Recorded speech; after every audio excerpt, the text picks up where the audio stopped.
warahmatullahi wabarakatuh. Perkenalkan, nama saya Nurul Faikotus Saadah dari kelas 1A Program Studi Psikologi. Kali ini saya akan membawakan studi kasus mengenai psikologi perkembangan, yakni dampak anak sebagai korban perang. Mari kita simak.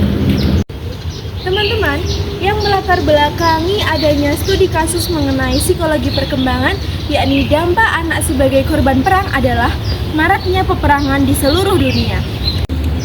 Peperangan merupakan suatu kericuhan besar antar negara karena ada konflik yang tidak bisa diselesaikan dengan kepala dingin atau dengan keputusan yang baik dari dua negara tersebut. Karena hal itu merupakan konflik antar negara yang hanya dapat diselesaikan dengan kekerasan. Teman-teman, hal yang mendasari adanya peperangan tersebut bisa kita tinjau dari teori realisme, yaitu sebuah teori di mana suatu warga negara pasti membela negaranya, dan apabila ada hal yang dirugikan dari negara tersebut, warga negara yang menjadi garda terdepan. Namun, yang saya soroti bukan hanya energi perlawanan dari negara tersebut, namun dampak dari peperangan itu sendiri. Peperangan mempunyai dampak yang sangat besar, antara lain disintegritas, lalu adanya fasilitas yang rusak, dan banyak kerugian-kerugian yang dirasakan oleh warga negara itu sendiri. Antara lain, kerugian yang terdapat pada anak. Teman-teman, berikut dampak anak sebagai korban perang. Yang pertama, anak bisa saja direkrut di usia yang sangat dini sebagai anggota perang. Teman-teman, anak yang direkrut sejak dini sebagai anggota perang sangat tidak baik bagi perkembangan anak loh. Hal ini disebabkan karena anak pasti kehilangan dunia bermainnya sejak kecil dan dituntut paksa untuk membela negaranya. Teman-teman, yang kedua, anak cenderung trauma terhadap guncangan, suara keras, atau hal yang menyamainya. Hal ini merujuk pada teori John B. Watson, yaitu pengkondisian klasik terhadap manusia. John B. Watson sendiri melakukan sebuah percobaan atau eksperimen, yaitu eksperimen Little Albert, yang dimana eksperimen tersebut berisi tentang Little Albert atau bayi berusia 9 bulan ketika distimulus dengan hewan yang berbulu, dan ketika distimulus dengan hewan yang berbulu ditambah sebuah suara, yaitu suara yang keras. Pada eksperimen kali ini, Little Albert yang pertama disuguhkan dengan hewan yang berbulu. Responnya tidak menangis sama sekali. Little Albert tampak tenang menghadapi hewan yang berbulu tersebut. Stimulus yang kedua, saat Little Albert disuguhkan hewan yang berbulu ditambah dengan guncangan yang keras atau suara yang keras. Hal ini membuat Little Albert ketakutan. Maka dari itu, Little Albert berpikir atau melakukan proses kognisi bahwa setiap hewan yang berbulu sama saja dengan suara guncangan. Maka dari itu, pada eksperimen kali ini, Little Albert merasa ketakutan. Selanjutnya, saat Little Albert melakukan teori asimilasi, yakni dia menyamakan bahwa setiap hewan yang berbulu atau benda yang berbulu itu dapat menimbulkan ketakutan. Maka dari itu, Little Albert selalu merasa takut terhadap benda apapun yang berbulu. Dampak yang ketiga, yakni anak mengalami traumatis atau bisa saja terkena PTSD, yaitu Post Traumatic Stress Disorder.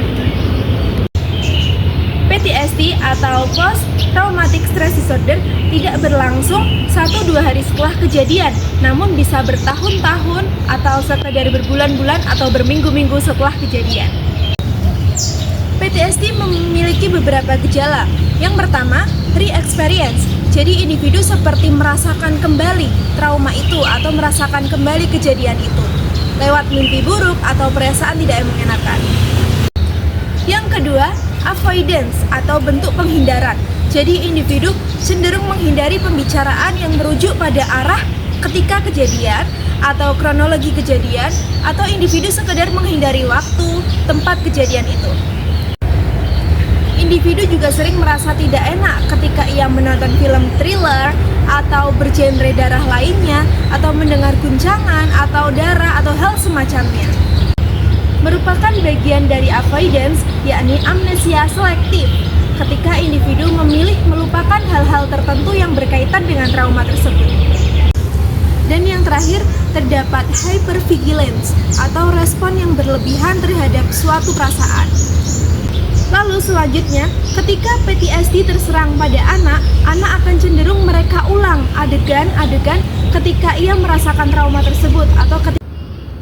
Kemudian, dampak dari anak sebagai korban perang selanjutnya adalah anak merasa kesepian dan anak merasa kehilangan sejak dini. Dampak selanjutnya adalah anak kehilangan rasa percaya diri atau ketika dalam teori Erik Erikson yaitu trust dan mistrust. Dampak selanjutnya adalah anak kehilangan rasa aman, baik itu dari keluarganya atau dari lingkungan sekitar. Teman-teman, dampak selanjutnya adalah anak cenderung menutup diri dari lingkungan sekitar karena adanya rasa bersalah, kemudian rasa cemas, rasa takut jika ia memilih untuk keluar. Dampak yang terakhir adalah anak memiliki kecenderungan untuk berlaku keras menjadi pejuang ketika dewasa. Hal ini karena menganut teori belajar sosial dari Albert Bandura, yang berarti anak cenderung meniru terhadap apa yang ada di sekitarnya. Teman-teman, yang selanjutnya akan saya bahas adalah ciri-ciri anak setelah menjadi korban perang. Yang pertama, anak cenderung memiliki raut muka yang sedih, masam, dan tidak ada keceriaan dalam mukanya. Yang kedua, ketidakstabilan emosi dan mental anak. Hal ini dikarenakan tidak adanya perhatian sejak dini terhadap mental anak tersebut karena orang tua atau lingkungan sibuk berperang sehingga kondisi mental anak tidak diperhatikan. Yang ketiga, anak sering merasa ketakutan secara mendalam, kemudian rasa sedih yang mendalam pula loh. Ciri-ciri yang selanjutnya, anak tidak memiliki program yang terstruktur dan teratur setiap harinya, dan anak kesulitan berkonsentrasi juga. Dan ciri dari anak sebagai korban perang yang terakhir adalah menurunnya konsentrasi serta menurunnya kemampuan belajar mereka. Hal ini karena tidak ada pengasahan dari usia dini hingga usia siap sekolah. Teman-teman, setelah tadi terurai ciri-ciri anak sebagai korban perang, sekarang akan saya uraikan pula cara menanggulangi atau mengatasi kondisi anak pasca perang. Yang pertama, pastikan kondisi yang aman ketika perang berlangsung. Yang kedua, layanan kesehatan jasmani yang aman dan yang memadai bagi anak. Yang selanjutnya, perawatan secara berkelanjutan terhadap mental anak. Dan dampak yang terakhir adalah memastikan bahwa anak bisa mengakses pendidikan dengan benar. Berikut yang dapat saya sampaikan. Wassalamualaikum warahmatullahi wabarakatuh.